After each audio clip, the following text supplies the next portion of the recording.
잊혀지지 않는 그날의 기억. 새로운 생명의 탄생으로 우리는 부모가 되고 가족이 되었습니다. 그쵸? 잊을 수 없습니다, 네. 진짜. 생명이 탄생하는 순간이 제일 경이롭죠.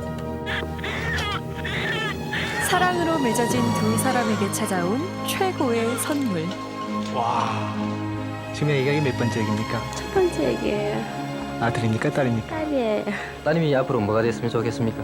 보다 나은 우리 사회를 건설하는 데 있어서 이 일꾼이 되도록 그렇게 눈 깜짝할 새 훌쩍 커버린 아이들.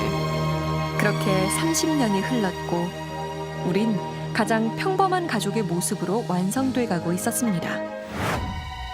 그런데 이 모든 건 처음부터 가짜였다? 난 자신 난 적이 없다고요. 내 새끼가 아니라고요. 도대체 그럼 내 신랑은 누군데요? 얘들 아버지는 누군데요? 진짜 모르시는 분들이 아예 몰라요. 어떻게 생긴 것도 몰라요. 무려 30년 동안 자신도 모르게 엄마가 돼버렸다는 여자. 그녀에게 대체 무슨 일이 있었던 걸까요?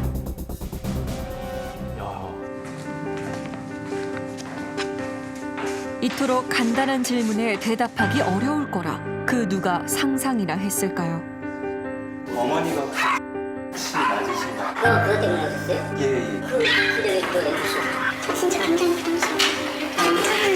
괜찮아요. 뭔가 가족에게 지금 비밀이 있는 것 같은데요. 예. 사건은 바로 이 사람으로부터 시작됐는데요. 자제분들도 되게 궁금해하시거든요. 아이고, 뭐가 안 이겨. 그래. 걱정하고 하면 좋은데야.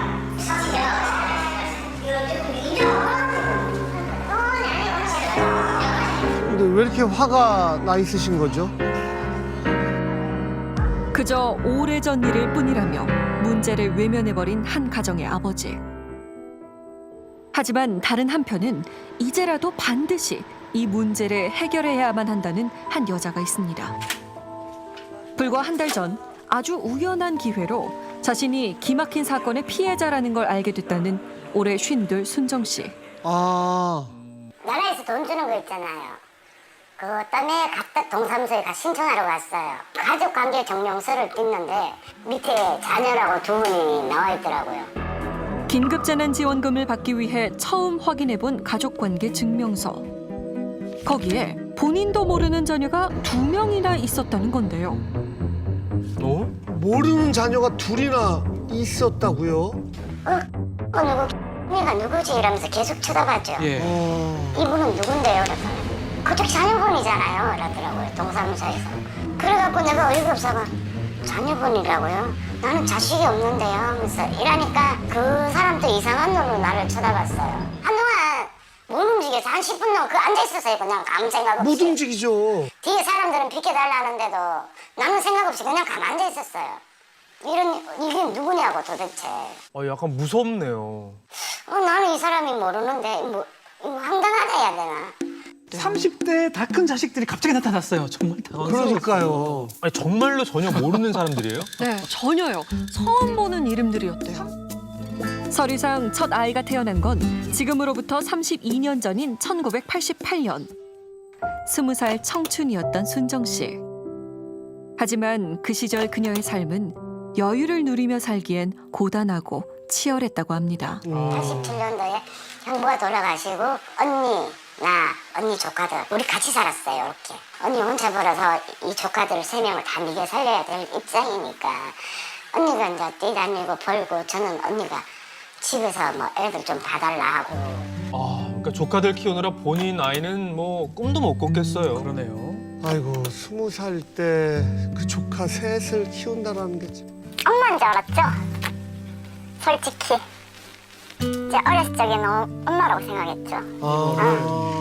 늘 옆에 있었죠. 그러니까 조카들인 저희들이 사고 쳐도 항상 저희 뒷바라지를 해주셨고 결혼을 포기하고 저희를 위해서 그랬었던 사람이었죠. 분이었죠.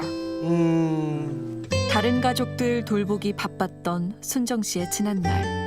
한 지붕 아래 함께 산 가족 역시 갑자기 등장한 가짜 자녀들의 존재가 황당하고 어이가 없었다는데요. 갑자기 어느 날 청천벽력 갑자기 다 큰 자식이 있다니까. 그럴 것 같아요. 처음에 물었죠. 이마 진짜 애 낳았었나요? 야가 미쳤나? 아니라더라고요. 아니 그러니까 아이를 한 번도 낳은 적이 없는 분인데 생판 모르는 두 명의 자식이 있는 거잖아요 지금. 이게 얼마나 무서워요. 당당하게 난 어디 가면 아가씨들 알겠잖아요. 근데 이 스릴을 띄고 나는 미혼모라는 걸 알았잖아요. 미혼모가 아니라고요. 난 자식 낳은 적이 없다고요. 내 새끼가 아니라고요. 자신도 모르게 30년 동안 법적 미혼모로 살아왔던 순정 씨. 대체 이게 어떻게 된 일인지 직접 알아보기로 했습니다. 누가 저런 말도 안 되는 짓을 했어요. 말이 안 되잖아요. 나는 자녀가 없어요. 근데 언니가 지금 올라와 있거든요. 뭔가 착오가 있었던 것 같은데 이것도 이 착오라는 게 어떻게 있을 수 있는 거죠? 그래서 출생신고도 이제 저희도 그걸 구청으로 넘기거든요. 저희도. 그렇다면 관할 구청에서는 어떤 답변을 들을 수 있을까? 혹시 전산상의 오류 뭐 그런 거 아닐까요?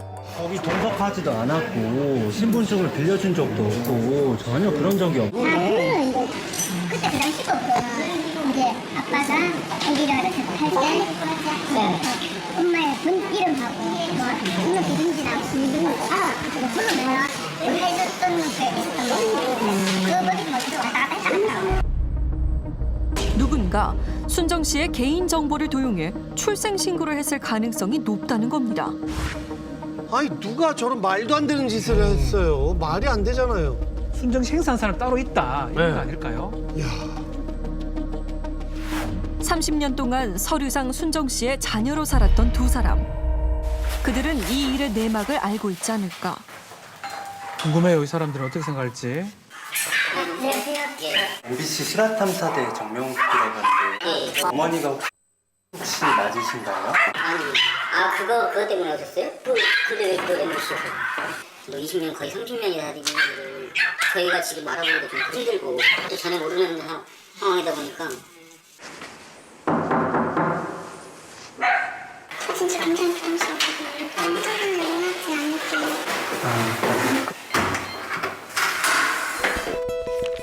그러던 중 아들의 재적 등본에서 포착된 출생 신고인에 대한 단서. 그는 바로 자녀들의 친아버지 황수철 씨였는데요. 아하, 황수철 씨. 아, 키를 갖고 있는 사람 같아요. 드디어 뭔가 밝혀지는 것 같은데요. 아주 오래 전이지만 순정 씨의 언니는 그의 이름을 들어본 적이 있답니다. 후배, 한 1년 후배 될 거예요. 그 사람은 시장에 장사를 했거든요. 꽃 장사를 했었어요. 좀 유명하게. 30년 전 시장에서 장사를 했었다는 수철 씨. 야 30년 전이면 너무 오래 전인데. 아직도 시장에 있을까요? 만나면 진짜 물어보고 싶은 게 많을 것 같아요. 오랜 기간 이곳에 있던 상인들은 여전히 그를 잘 알고 있다는데요. 시장에서 옛날에 여기서 장사 크게 했어요. 엄마도 다 했어요. 농업 장사, 신발 장사 다 한다. 아시네요, 누군지. 너무 잘 아시네요. 장사했거든요. 집에 자리를 진짜 팔아먹었지. 술을 좋아해, 술을. 뭐지? 내가 이런 게 너도 안 나라 그것만 나. 저한테 보면 저기 저런 앉아있네요. 장사를 그만둔 뒤로도 자주 시장에 나타났다는 수철 씨. 그런데 한 달 전부턴 아예 자취를 감춘 상태랍니다. 만날 수 없는 건가요? 아 만났으면 좋겠는데. 만나야 되는데요. 어디로 간 겁니까? 뭐 전혀 모르시는 아니 모른다고요 진짜. 어떻게 내 신분까지 그렇게 알고 이렇게 했는지 그것도 궁금하고 나하고 친해갖고 이유를 올렸으면 이해를 하겠어요. 그런 관계도 아니고. 근데 왜 하필이면 나냐고 나도 물어보고 싶은 거예요. 소리 소문 없이 사라진 수철 씨. 혹시 아들은 아버지의 행방을 알고 있지 않을까? 사실 신고자분은 아버님이시더라고요. 왜 이렇게 도용을 할 수밖에 없었나. 저도 지금 그걸 궁금해서 그걸 알아보고 있는 중인데 어릴 때 동네 사람들 연락한 지 20년 넘었는데 뭐 연락할 방법도 없고. 혹시 지금 어디 좀 계실까요? 지금 병원에 계세요. 저희도 지금 아버지랑 면 끊고 산지 오래됐거든요. 병원에 있다는 수철 씨를 찾기 위해 지역 곳곳을 돌아다닌 실화 탐사대.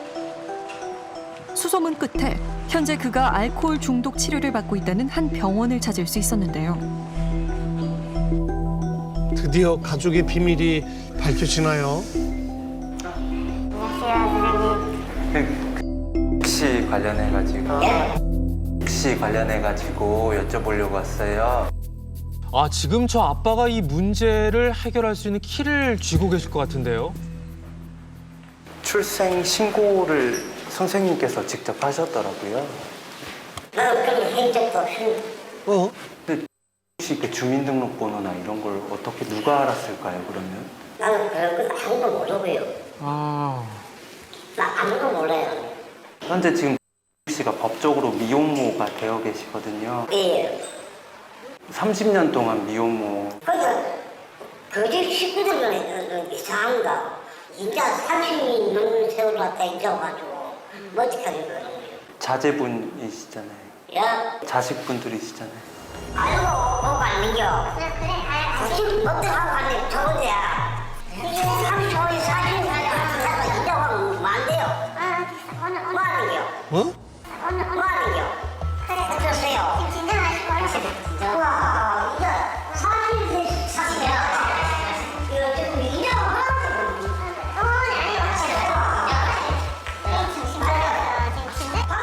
오래전 일을 들먹이지 말라는 수철 씨. 자녀들의 허위 출생 신고에 대해 전혀 모른다는 그의 주장은 선뜻 납득이 되질 않습니다. 이제라도 바꿔야죠. 잘못했으면. 그의 완강한 부인으로 순정 씨 개인정보가 도용된 경로 역시 미궁에 빠졌는데요. 하루라도 빨리 이 문제가 정리되길 바란다는 순정 씨. 얼마나 답답할까요? DNA 검사나 이런 어떤 과학적인 방법을 통해서 그 객관적인 자료를 만들어서 소송을 진행해야 되지 않을까 싶습니다. 그럼 유전자 검사하고 하려면 어떻게 해야 돼요? 자, 검사대로 와야 되잖아요. 예, 오셔야 하죠. 그럼 이걸 진짜 하려면 내가 다 부담해야 되잖아요. 맞습니다. 예. 아, 답답하겠다 진짜. 아, 본인의 잘못이 아니잖아요, 지금. 내 호적 괴롭히고 왜 또 내가 이 부담을 해야 되나요? 짜증나요, 증명하고 있는데. 그녀가 느끼는 답답함은 언제쯤 해소될 수 있을까요? 참.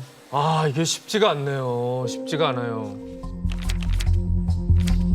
전문가에 따르면 순정 씨와 자녀들이 가족 관계가 아님을 증명하기 위해선 반드시 소송과 유전자 검사를 거쳐야만 한다는데요.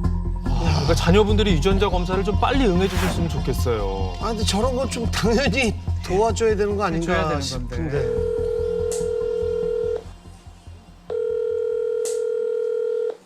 여보세요? 여보세요? 전화하셨어요? 네, 여기 파인데요. 이거 지금 우리가 빨리 설쳐갖고 호적 정리를 다 해야 될 거 아니에요, 그죠? 법적으로 엄마가 다른데 안 불편했어요.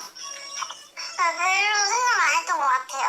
나는 솔직히 처녀인데 가족관계의 증명서를 쓰면서 그거는 좀 그럴 것 같긴 해요. 근데 저희가 미안해야 된다는 걸 이해를 잘 못하겠는 거예요. 어른들이 저희가 한 게 아닌데 왜 저 2살 때 일인데 제가 왜 이제 와서 미안해야 되는 건지 그건 아니잖아요. 저희가 호적을 거기 들어가고 싶어서 들어가는 게 아닌데 나 지금 이해가 안 돼서 그래요. 여보세요? 아니 이해가 안 되고 속상하고 아니 너무 황당하고 어이없 여보세요? 할 거라는 거 잘 아는데 본인들이 알았으면은 한 번쯤은 물어봐야 되고 아버지한테 아무리 어렵다 하지만 아버지한테도 물어봐야 되고 아니 아버지가 연락을 안 하는 거 어떡해 그래도 있잖아 그죠? 그래도 저한테 지금 이렇게 말씀하셔서 해야 될 부분이 뭐가 있는데요 야가 지금 다 따라가고 지금 계속 저 감정을 상하게 계속 그러지 마세요 계속된 순정 씨와 자녀들의 갈등. 하루빨리 법적 관계를 정리하는 것이 가장 최선의 해결 방법일 텐데요. 호적이나 이런 게 정리가 되기는 해야 되잖아요, 사실은. 확실하게 친모는 아닌 거 맞으세요, 근데? 제가 어렸을 때 됐던 엄마의 상황이랑 다르더라고요. 엄청 어렸을 때부터 엄마랑 같이 안 살아서 친모분께서는 그러니까 일찍 돌아가셨던 건가요? 몇 살 때 그러면 돌아가셨었어요? 모르겠어요. 4살이나 5살. 아이고. 결혼식 청첩장에도 새겼던 진짜 엄마의 이름. 수철 씨 가족에겐 엄마이자 아내로 함께 살았던 정 씨가 있었다는데요. 정 씨가 있는데 아이들을 순정 씨 호적에 몰래 올렸던 이유는 대체 무엇일까? 안들에도 자식이 있다 이러더라고요. 그 헤어지고 이어가 얘기를 하더라. 그쪽에도 자식이 있고 이러더라고. 같이 있는 거가 이혼을 안 해주리. 혼인신고를 뭐 하고 어디를 못 올리지. 아, 지금 상인분들의 내용을 알고 계세요. 걔들이 어디 올릴 데가 없었어. 가족 얘기를 다 한 번쯤 들어봤나 봐요. 너도 딸이 한 4명 정도 실기다. 죽은 아줌마가. 그래서 내 나중에 알고 보니까 그 마누라 데리고 도망가가 지금이 나는. 아이들의 친모 정 씨에겐 이미 혼인 신고를 한 남편이 있었다는 건데요. 친모분이랑은 혼인관계신 거는 맞나요? 누구하고요? 친모분이랑 같이 사셨는데 혼인관계는 유지하지 않으셨던 거예요? 그럼? 예. 그건 없어요. 아내가 처한 상황으로 인해 법적인 부부가 되지 못한 채 가정을 꾸렸던 수철 씨. 이 문제가 결국 아이들의 출생 신고에까지 영향을 미치게 됐던 겁니다.